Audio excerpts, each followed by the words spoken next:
भर्खरै मात्रमा यो नयाँ लन्च आएको छ हामीसँग Asus ल्यापटप यो चाहिँ हाम्रो i5 सिरिजमा छ Vivobook सिरिज हो यो चाहिँ हाम्रो कति छ भन्दाखेरि S531f सिरिज हो Vivobook S531fl सिरिजको ल्यापटप यो चाहिँ मैले i5 सिरिजमा लिएको छु यसलाई चाहिँ म भर्खर मेरो हातमा परेको छ यसको लागि चाहिँ अहिले अनबक्सिङ गर्न जाँदै छु यो चाहिँ मैले 1,16,000 मा किनेको थिएँ यसरी गरौँ है पहिला यसरी काटौं अनि यसलाई यसरी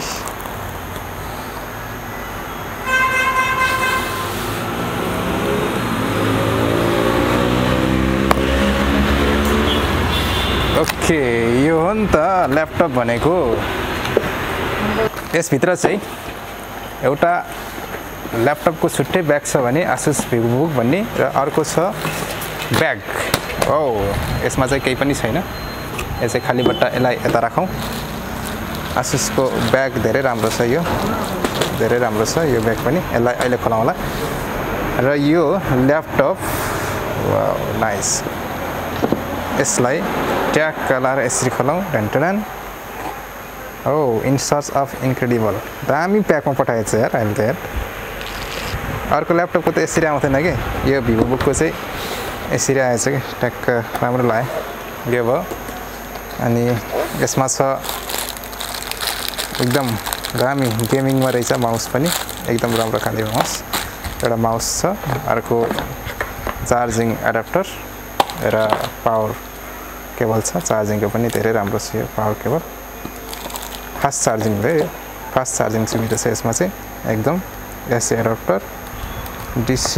कति भोल्टको यो 3.4 एमिटरको भनेपछि एकदम फास्ट चार्जिङमा छ र अर्को मेन भाग भनेको ल्यापटप यो ल्यापटपलाई अहिले खोलाउँला यो भित्र अर्को के छ यसको म्यानुअल रहेछ यसको Asus ल्यापटपको र अर्को के छ यहाँ भित्र Asus Vivobook के वाउ द ओल्ड के छ रहेछ यहाँ भित्र मेरो विचारमा स्टिकर के हो यो यस्तो पनि हुन्छ अर्को के छ अर्को पनि छ स्टिकर ओ माय गॉड सरप्राइजै हो क्या वाउ द ओल्ड भनेको त के हो यो फेरि यस्तो ल्यापटपमा टास्ने स्टिकर आछ त अर्को छ यो त कसरी हो 4वटा 5वटा मैले बुझ्नै सकिने यसको अर्थ के हो यति मात्र रहेछ यो स्टिकरहरु यसलाई चाहिँ टक्क टास्न मिल्ने रहेछ Asus Vivobook बी इन्स्पायर्ड भनेर लेखेको छ पछाडिपट्टि सबै Asus Vivobook कै रहेछ यसलाई यतिकै राखौं अब यसलाई पनि यहाँ राखौं अब ल्यापटपलाई खोलौं ल्यापटप त धेरै हल्का छ ओ नाइस खोजेकै ल्यापटप यस्तो हो के क्या दामी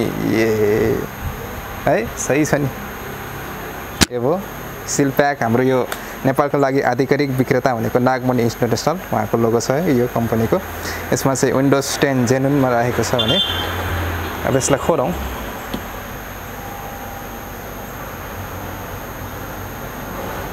यस यो हो नि त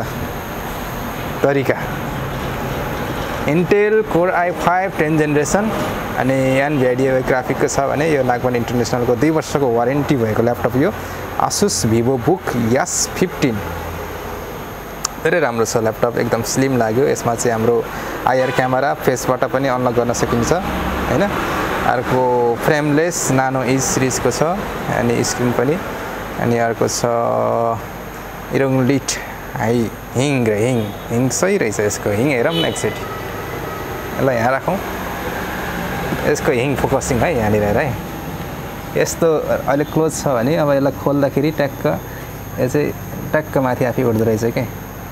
यसको धेरै राम्रो रहेछ यो चाहिँ यसरी ट्याक्क भयो ट्याक्क उठ्यो यो किन राखेको भन्दाखेरि हाम्रो यो चलाउँदा फेरि यो जुन फ्यान छ यो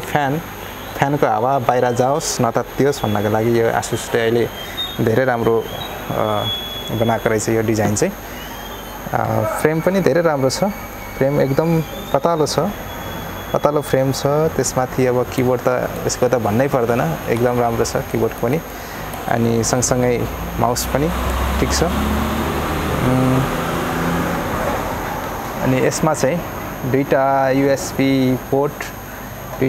पोर्ट अनि सँगै यतापट्टिको सिरिजमा चाहिँ हाम्रो यो चाहिँ पावर ज्याक भयो DC पावर इन HDMI छ अर्को फेरि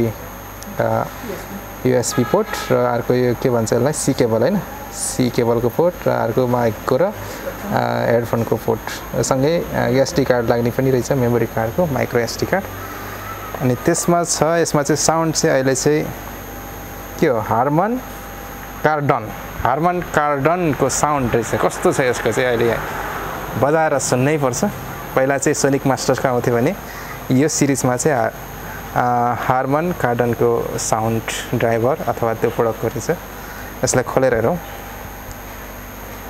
खोल्दैन अब यसको लागि खोल्न पर्यो अनि चार्जर जोड्न पर्छ चार्ज जोडेपछि मात्रै खोल्छ क्या अहिलेको ल्यापटप यो 10 जेनेरेसनको ल्यापटपहरू चाहिँ अब मैले चाहिँ खोल्दैछु राम्रो छ प्रोडक्ट 1,16,000 को सामान हो नि जे भयो नि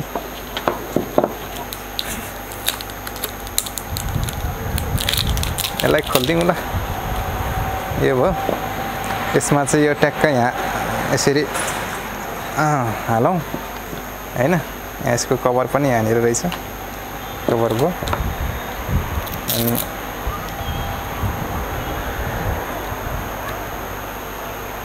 ल चार्ज जोडेर हेरौँ है त यसको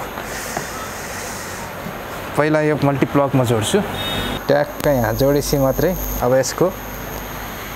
बल्ल यो अन भयो नत्र यो चार्ज नजोडिकन यो हुँदैन के ब्याट्री 0 चाहिँ हुँदैन हैन यसमा सिस्टमै त्यो राखेको हुन्छ सुरुमा नयाँमा चाहिँ राम्रो छ प्रोडक्ट यसमा चाहिँ SSD छ तर हार्ड डिस्कको बकेट पनि छ यसमा हार्ड डिस्क पनि राख्न मिल्छ 256 को SSD हालेको छ एकदम फास्ट छ ल्यापटप चाहिँ यो अब सेटिङ गर्न पनि रहेछ यसलाई यताबाट खिच्दा कस्तो हुन्छ ठीक छ कि टल्किन्छ तर यताले टल्किन्न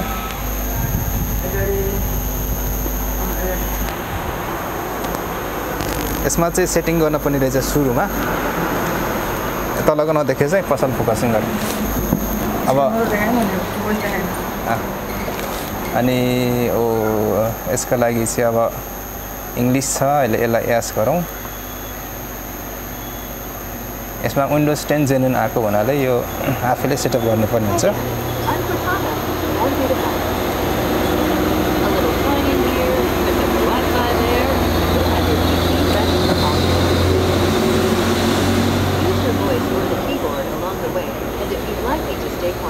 Just select the little microphone icon towards the bottom of your screen.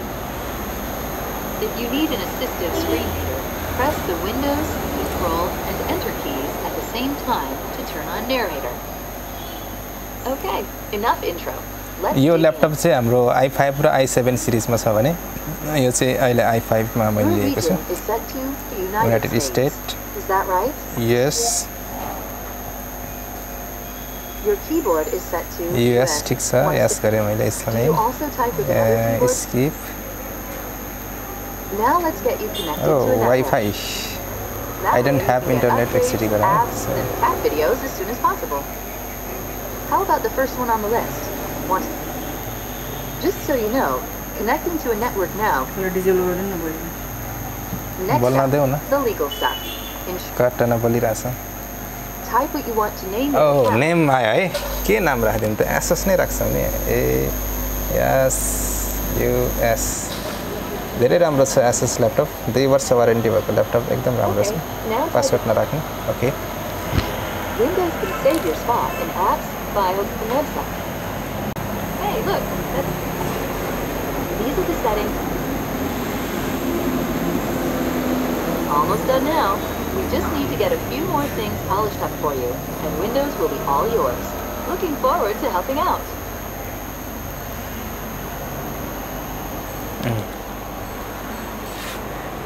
It's the patala laptop. Oh my god. Camera पनि रहेछ यहाँनिर HD क्यामेरा माइक्रोफोन यहाँ छ भने तर यो हो कि कलर भनेको मिठो कलर सही कलर रहेछ यसको ब्याट्री ब्याकअप पनि धेरै राम्रो छ 24 घण्टा हैन यसको चाहिँ 24 घण्टा हैन होला अर्को सिरिजको 24 घण्टा ब्याग चाहिँ साटौँ भन्नु पर्यो एउटा 1000 किनिदिन्छ भन्नु पर्यो भन्छ तर यसको धेरै राम्रो ब्याग स्याग सब आउँछ अरू ल्यापटपको त एकदम कार्टुन प्याकमा आउँछ त्यही नै राम्रो छ ब्याग दिँदैन खासै त्यही दिनु भयो है दिनु हो यो यसमै आएको माउस प्याड हो आउँदैन तपाईँलाई माउस 150 पठाइदिनु दिनुपर्छ बुढो साउन्ड किन्थ्यो एकछिन पछि दिने पछि उसलाई ए दिन बिर्सेछ प्र्याङ्क गरिदिनु न एकछिन कि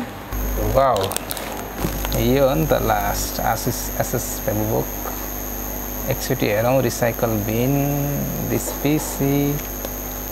यसमा चाहिँ SSD मात्रै रहेछ 512 GB को SSD यसमा उल्लेख गरेको छ राइट क्लिक प्रपर्टिजमा एकचोटि हेरौँ यसमा कति छ ऱ्याम 8 GB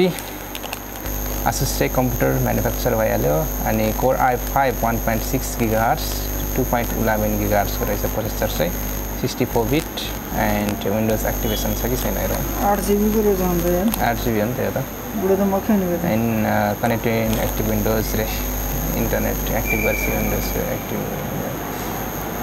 अनि यसको SSD system right click manage भन्ने छैन यसमा म्यानेज छ है कहाँ ए म्यानेज रहेछ यसमा SSD भएको हुनाले एकदम फास्ट छ ल्यापटप चाहिँ दिस ठिक छ दिस पार्टिसन होइन सिस्टम हो पार्टिसन गर्न मिल्दैन कि फर्मेटिङ हान्नु पऱ्यो यत्तिकै ठिक छ बुढोलाई यत्तिकै ठिक छ जेन्युन छ क्या यसमा विन्डोज 10 अनि त्यही भएको हुनाले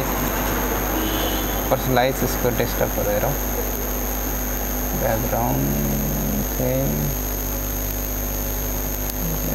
भयो लाग्यो भयो बोल्नु न पहिला यति नै हुँदैन ठिक छ राम्रो छ ल्यापटप होइन मन पर्यो मलाई चाहिँ एकदम अहिले लेटेस्ट 10 जेनेरेसनको ल्यापटप